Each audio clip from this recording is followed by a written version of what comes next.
நேயர்கள் அனைவருக்கும் வணக்கம். வெண்முரசு நீர்க்கோலம் அத்தியாயம் 61. நிழலியல்கை. சூதாடுவது வெறும் ஆடல் அல்ல, அது தெய்வங்களை அறை கூவுதல் என்றார் ஆபர். தற்செயல்களுடன் மானுடன் விளையாடலாகாது. தற்செயல் என்னும் வடிவில் எழுந்தருள்வதே தெய்வம். குங்கன் தாடியை தடவியபடி பெருமூச்செறிந்தான். விராடர், ஆனால் தொன்று தொட்டே இது ஆடப்படுகிறது. சத்திரியர்களுக்குரிய கலைகளில் ஒன்றாக கற்பிக்கப்படுகிறது என்றார். ஆம், கையருகே பேருருவம் கொண்டு நின்றிருக்கும் ஒன்றை தவிர்ப்பது அவ்வளவு எளிதல்ல என்றார் ஆபர். அத்துடன் ஊழ் வடிவமான தெய்வத்துடன் களமாடுவது சத்திரியனின் குல அறமே ஆகும். துணிவதும் துயர்களை எதிர்கொண்டு மேழ்வதும், வேண்டியிருந்தால் தனியாமல் தன்னை கொடுப்பதும் அவன் கற்றுக்கொண்டாக வேண்டியவை. ஒவ்வொன்றும் ஒரு 100,000 பிணைந்துள்ளமையால் வைஷ்யன் ஆடும் களமும் தெய்வங்களுக்குரியதே. ஆகவே சத்திரியனுக்கும் வைஷ்யனுக்கும் மட்டும் சூது ஒப்பப்பட்டுள்ளது. அது மருந்து என ஆசிரியர் அளித்த அளவுக்குள் மட்டும். துணிவை கற்றுக்கொள்ள துணியும் உளநிலையை நிலைநிறுத்த மட்டுமே சூது பயில்க என்கின்றன நூல்கள். தன்னை கடந்த சூதாடுபவனை நாற்களம் தன்னில் ஒரு காய் என அமர்த்தி விடுகிறது. அவன் ஆடுவதில்லை, ஆடப்படுகிறான் என அவன் அறிவதே இல்லை. புவியின் இருள் நிழல் ஊடாட்டங்கள் அனைத்தையும் பரப்பி காட்டும் வல்லமை கொண்டிருப்பதனால் ஒருவன் வாழ்நாள் முழுமையையும் இக்களத்தை நோக்கி குனிந்தே கழித்துவிட முடியும். அரசே, சூதில் மறந்து மீண்டெழுந்தவர் அரிதிலும் அரிது. ஏனென்றால் சூது வெளியே நிகழ்வது மட்டுமல்ல, விரிக்கப்பட்டிருக்கும் இக்களம் ஆடுபவனின் அகம்.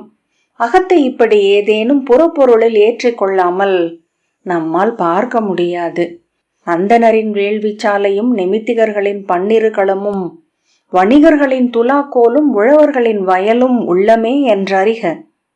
நாற்களமென இருண்டும் ஒளிர்ந்தும் முடிவிலையை மடித்துச் சுருட்டி வைத்து இதோ பரவியிருப்பது உங்கள் இருவரின் உள்ளம். இக்காய்களை நகர்த்தி நகர்த்தி நீங்கள் கண்டுபிடிப்பது உங்களையேதான். வாழ்க்கையின் நிகழ்வுகளை அறிய உள்ளத்தை நோக்குக. உள்ளே அறிந்ததை கொண்டு வெளியே சென்றடைக. உள்ளத்தை மட்டுமென உலகியலான் நோக்கலாகாது. அறியும் தோறும் ஆழம் மிகும் அந்த கருஞ்சுனையில் இறங்க அறிதலையே வாழ்வென கொண்டவர்களுக்கன்றி பிறருக்கும் முன்னோர் ஒப்புதல் அளிக்கவில்லை என்றார் ஆபர். அக்களத்தின் முன் அமர்ந்து நளநாடியது எதை கொண்டு? அரசே, ஒன்று அறிக. சூதுக்களத்தில் எதுவும் திசைகளுக்கு அப்பால் இருந்து வருவதில்லை. கை விரல்களென வந்தமைவது ஆடுபவனின் ஆழமே. அனைத்தும் அங்கிருந்தே எழுகின்றன. விளையப்படாத தோல்வியை எவரும் அடைவதில்லை என்றார் ஆபர். அவன் விழைந்தானா அரசு இழக்க? அரிய துணவியுடன் இழிவுபட்டு காணேக என்றார் விராடர் சினத்துடன். ஆம் என்று ஆபர் சொன்னார். ஏன் என்று அறிய நளதமயந்தியின் கதையை மீண்டும் கேட்க வேண்டும்.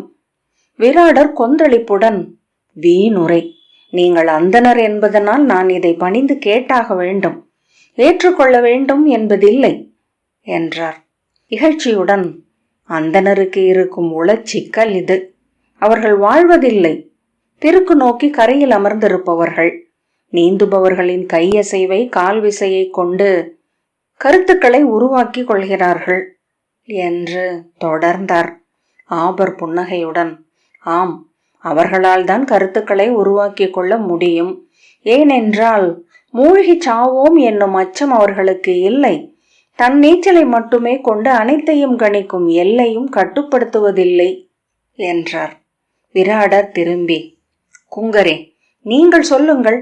உங்கள் சொற்களை நான் நம்புகிறேன். சூதில் தான் தோற்க வேண்டுமென நளன் விரும்பினானா என்றார். குங்கன் தாடியை தடவியபடி தலை குனிந்து அமர்ந்திருந்தான். ஆம், அவரால் சொல்ல முடியும் என்றார் ஆபர். குங்கன் நிமிர்ந்து ஆபரை நோக்கினான். இருவர் விழிகளும் சந்தித்தன. சில கணங்களுக்கு பின் குங்கன் மீண்டும் பெருமூச்சு விட்டான். சொல்லுங்கள் குங்கரே, அவர் சொல்வது உண்மையா என்றார் விராடர். குங்கன் ஆம் என்றான்.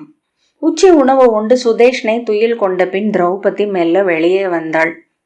அரண்மனை அறைகளுக்குள் இருப்பது அவளுக்கு சலிப்பூட்டியது.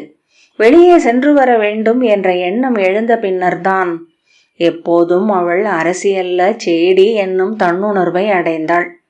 நீள் மூச்சுடன் இடைநாழியில் நடந்தாள். காவலர்கள் அவளைக் கண்டு நட்புடன் புன்னகைத்தனர். அரண்மனை தோட்டத்தில் நிழல் சரிந்து கிடந்தது. மரக்கூட்டங்களுக்கு மேல் கதிர்வெளி பெருகி இருப்பதை கீழே நின்றிருக்கும் எவரும் உணர முடியாது. அவள் சோலைக்குள் சென்றாள். உதிர்ந்து கிடந்த மலர்களை மிதிக்காமல் நடப்பதற்காக போடப்பட்டிருந்த கற்களில் கால் வைத்து உள்ளே சென்றாள். மலர்கள் வெயிலில் வாடிய மனம் நிறைந்திருந்தது. காலையில் மலர் மனத்தில் இருக்கும் புத்துணர்வுக்கு மாற்றாக இனிய சோர் ஒன்றை அளித்தது அந்த மனம். பறவைகள் கிளை நிழல் செறிவுகளுக்குள் புகுந்து சிறகோய்ந்து அமர்ந்திருந்தன. அவற்றில் சில பறவைகள் எழுந்து அமர்ந்து கலைந்து ஓசையிட்டன. மிக தாழ்வாக வந்து வளைந்து மேலேறியது ஒரு சிறிய குருவி. அவள் அங்கிருந்த ஒரு கற்பீடத்தில் அமர்ந்தாள். கைகளை மார்பில் கட்டியபடி மரக்கிளைகளை அண்ணாந்து நோக்கி கொண்டு வெறுமனே உள்ளத்தை ஓடவிட்டாள். தொலைவில் முதுவிரலியான சாலினி கூன் கொண்ட உடலுடன் முலைகள் தொங்க இரு கைகளையும் நிலம் நோக்கி வீசி 4 கால் விலங்கென அங்கிருந்தே புன்னகைத்தபடி வருவது தெரிந்தது. அவள் தன்னை தேடித்தான் வருகிறாள் என்று தெரிந்ததும் அவள் சலிப்புடன் கால்களை நீட்டிக்கொண்டாள். சாலினி அருகே வந்து, நலமாக இருக்கிறீர்களா தேவி என்றாள். திரௌபதி, ஆம், சேடியருக்குரிய நலம் என்றாள். சாலினி அவள் அருகே நிலத்தில் அமர்ந்து அங்கிருந்த சிறிய பாறை ஒன்றில் சாய்ந்து முதுகை நிமிர்த்து கொண்டாள். அண்ணே தேவி என அலுப்புலி எழுப்பிய பின், சேடியருக்கென்ன, மேலோர் அழி இருந்தால் அரண்மனை வானுலகு என்றாள்.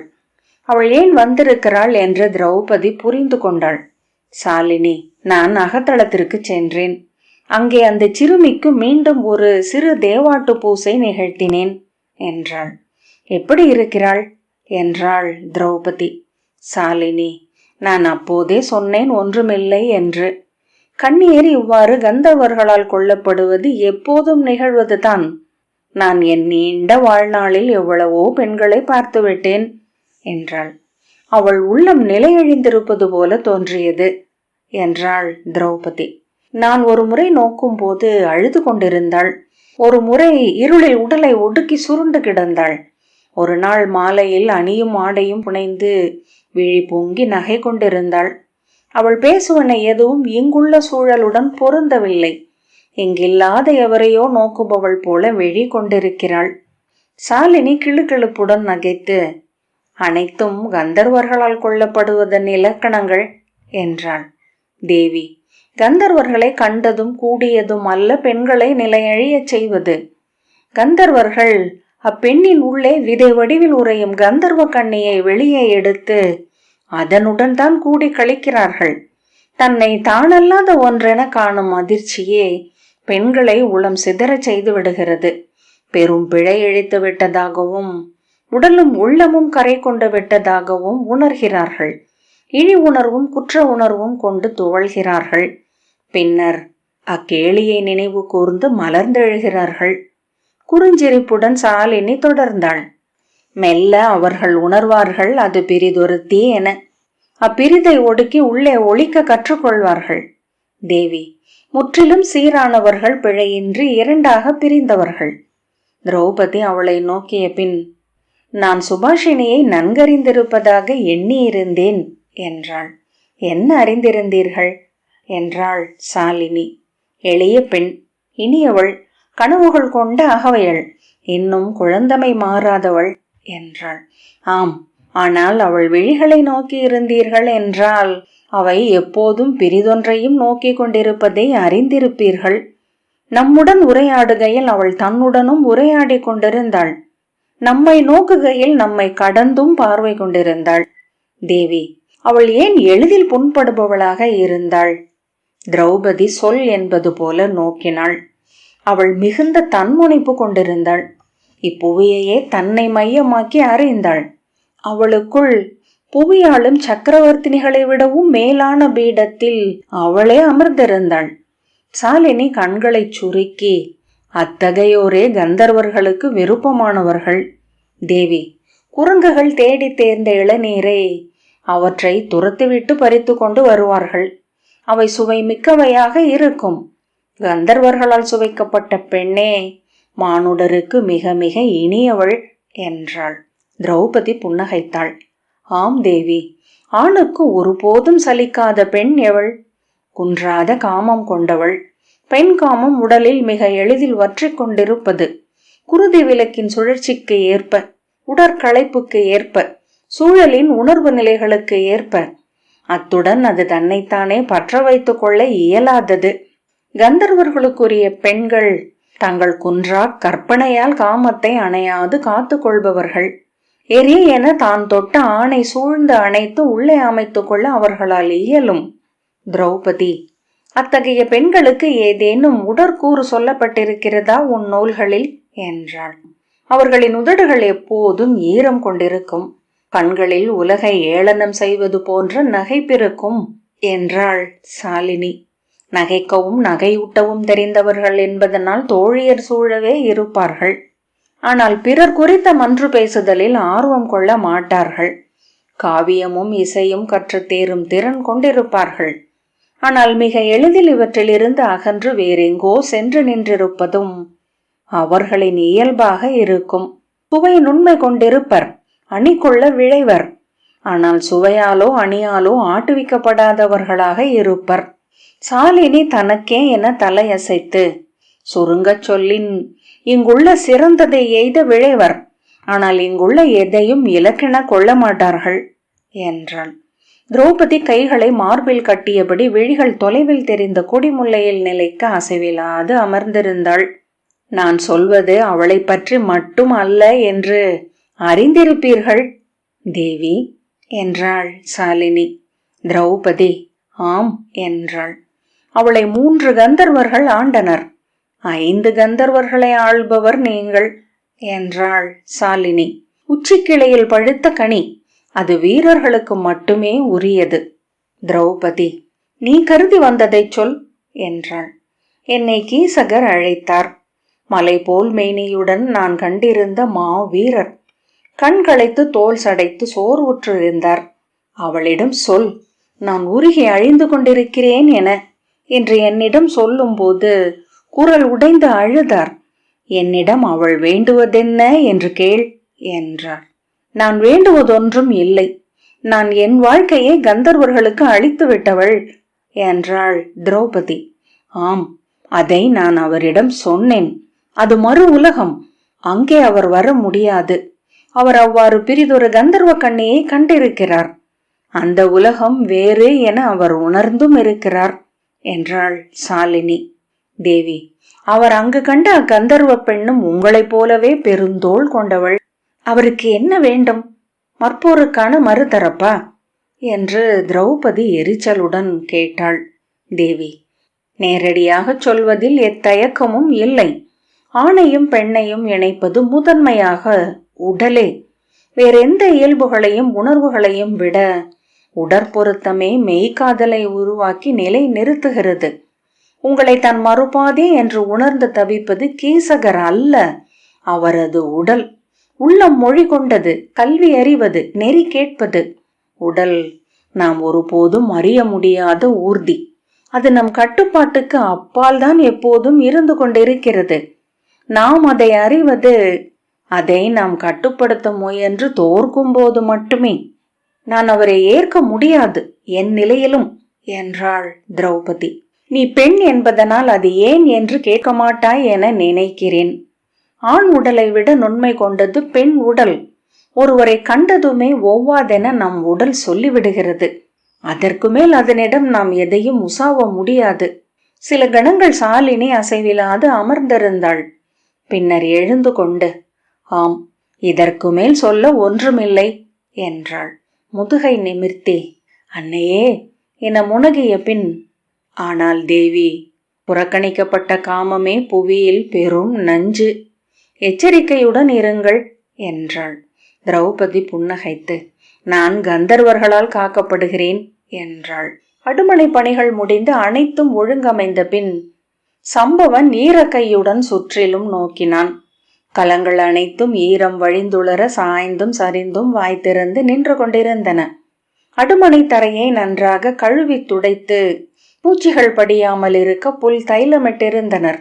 அவன் புன்னகையுடன் நோக்கியபடி அடுமனையின் கூடத்தை சுற்றி வந்தான். அஸ்வகன், நாம் படுத்துக் கொள்ளலாமா? இப்போதே பொழுது கடந்து விட்டது. காலையில் எழுந்து தொடங்கிய பணி தசைகள் உடைந்து விட போகின்றவை போல வலி கொண்டிருக்கின்றன என்றான். அடுதொழிலுக்கு இணையான உவகை அளிப்பது கழுவி நாள் களைந்து நாளைக்கென ஒருங்கி இருக்கும் அடுமனை என்றான் சம்பவன். பலங்களும் இரவுறங்க வேண்டும் என்று சொல்கிறது நூல். ஆகவே அடுமனை மிச்சிலுடன் எந்த கலத்தையும் இரவில் விட்டு வைக்கலாகாது. நாளின் எச்சம் இருக்கையில் அவை விழித்திருக்கும். துயில் நிறைந்து மறுநாள் விழித்தெழும் கலம் புன்னகைக்கும். அதில் சமக்கையில்தான் அது உளம் நிறைந்து அமுது விளைவிக்கும். அஸ்வகன், நிசி கடந்த பின் தத்துவம் பேசுவது நல்லதல்ல. பேய்கள் வந்து அவற்றை கேட்கத் தொடங்கினால் அவை தத்துவத்திற்குள் புகுந்துவிடும் என்ற பின் ஏற்கனவே வேண்டிய பேய்கள் அங்கே உள்ளன. அவர்கள் அடுமனை கதவை இழுத்து பூட்டிய பின் வெளியே சென்றனர்.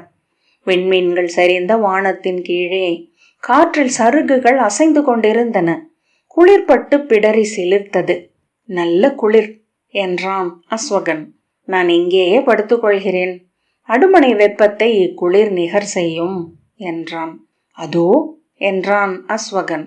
அப்பால் ஒரு ஈச்சம்பாயை எடுத்து திண்ணையில் விரித்து வலவன் துயின்று கொண்டிருந்தான். மூச்சொலி இல்லை என்பதனால் அவர் துயிலுமிடமே தெரிவதில்லை என்றான் சம்பவன். அருகிலேயே நானும் படுத்துக்கொள்கிறேன். அவர் அருகே படுப்பதைப் போல நான் மகிழ்வு கொள்ளும் தருணம் பிரிதில்லை. அஸ்வகன், தந்தை அருகே படுக்க மைந்தர் விழைவதுண்டு என்றான். தந்தை நம்மை ஒரு பொழுதில் இறக்கி விட்டு விடுகிறார். நாம் தந்தையிடமிருந்து அகன்றும் விடுகிறோம் என்றான் சம்பவன். ஈச்சம்பாய் ஒன்றை விரித்து அவன் படுத்து கொண்டான். நான் உள்ளே சென்று படுக்கிறேன் என்று அஸ்வகன் சொன்னான். திண்ணையில் மென்முறுக்கு மரத்தாலான தலையணை இருந்தது. அதை எடுத்து வைத்து கொண்டு மல்லாந்து படுத்து நிலவை நோக்கியபடி மெல்ல விழி சொக்கினான். நிலவெழுந்த காடு திறந்து கொண்டது. மரங்களுக்குள் தேங்கிய நில ஒளி ஒரு பெண் என உருக்கொண்டு எழுந்து வந்தது. பாம்பென சீரிய மூச்சு, விழி மின்னொளி. அவள் அவனிடம், எங்கு சென்றிருந்தாய் என்றான். அவள், நான் வேறு என்கிறார்கள். யார் என்றான். முதுமகள் என்னை பிளந்து இரண்டாக ஆகிவிடும்படி ஆணையிடுகிறாள். மெல்லிய முழவோசை கேட்டு அவன் எழுந்தபோது முன்னரே வலவன் எழுந்து நின்றிருந்தான். இருளில் அடுமனை முற்றத்திற்கு அப்பால் நிழல் உருவென சூதர் ஒருவர் நின்றிருந்தார். சடைத்தலையின் மயிர் 3ஆம் பிறை ஒளியில் மெல்ல பிசிறி பரவி இருந்தது. மரவுரி அணிந்த நீண்ட மேனி, தாடி நிழல் மார்பில் விழுந்திருந்தது. நெடுந்தொலைவிலிருந்து வருகிறேன். இப்பின்னிரவில் இல்லங்களின் கதவை தட்ட தோன்றவில்லை. அன்னசாலை என உசாவிய போது ஒருவன் இதை சுட்டி காட்டினான். வருக உத்தமரே என்றான் வலவன். உரிய இடத்திற்குத்தான் வந்துள்ளீர். நான் மாகத சூதன், திரையம்பகன், பாடி அலைபவன். நேற்று முன்னால் உண்டேன். இந்நகரை தெற்கு மயான வாயில் வழியாக வந்தடைந்தேன் என்றார். எனக்கு உணவில் நெறியென ஏதுமில்லை. எவ்வுணவும் ஏற்பேன். கலத்தை சுரண்டிய வண்டலோ மிச்சிலோ கூட உகந்ததேன். வலவன், ஆனால் வந்து அமர்ந்தவருக்கு அளிக்கும் உணவு அமுதென்று இருக்க வேண்டும் என்பது எங்கள் கொள்கை என்றான். சம்பவன், நான் கலம் கழுவி வைத்து விட்டேன் ஆசிரியரே என்றான். நன்று, இவருக்கு மிகச் சிறிதளவு உணவே போதும். நான் சமைக்கிறேன் என்றான் வளவன். சம்பவன், இல்லை, நீங்கள் அமருங்கள், நான் விரைவிலேயே சமைத்து விடுவேன் என்றான். வலவன் அவன் தோளை அழுத்தி புன்னகைத்த பின் உள்ளே சென்றான். நான் கை கால்களை கழுவிக்கொள்கிறேன் என்றார் திரையம்பகர். அவர் அமர்ந்து கொண்டு கண்களை மூடி சீராக மூச்செறிந்து துயில்பவர் போல அமைந்தார். தாளத்தில் 3 வகையான உணவுடன் வலவன் வெளியே வந்தான். உத்தமரே, அருந்துக என்றான். நான் சுவையறிந்து உண்ணலாகாதென்ற நெறி கொண்டவன். இது எதற்கு என்றார் திரையம்பகர். நான் சுவையை உருவாக்கியாக வேண்டும் என்னும் நெறி கொண்டவன் என்றார். அவர் உணவை சீரான அசைவுகளுடன் உண்டார். கை கழுவி அவர் அமர்ந்ததும் வலவன், துயில் கொள்க உத்தமரே என்றான். அவர், அடுமனையாளனின் அறம் உன்னில் வாழ்கிறது பேருடலனே என்றார். உன் தோள்களை கண்டால் நீ அஸ்தினபுரியின் பீமனுக்கும் விராடபுரியின் கீசகனுக்கும் நிகரானவன் என்று தோன்றுகிறது. வலவன், நான் விரும்பி உண்பவன் உத்தமரே என்றான். அவர் அவனை நோக்கி கொண்டிருந்தார். வலவன் அவருக்கும் பாய் ஒன்றை விரித்துவிட்டு தான் படுத்து கொண்டான். அவர் தன் கையில் இருந்த முழவை மீட்டிக்கொண்டு கீற்று நிலவை நோக்கி கொண்டிருந்தார்.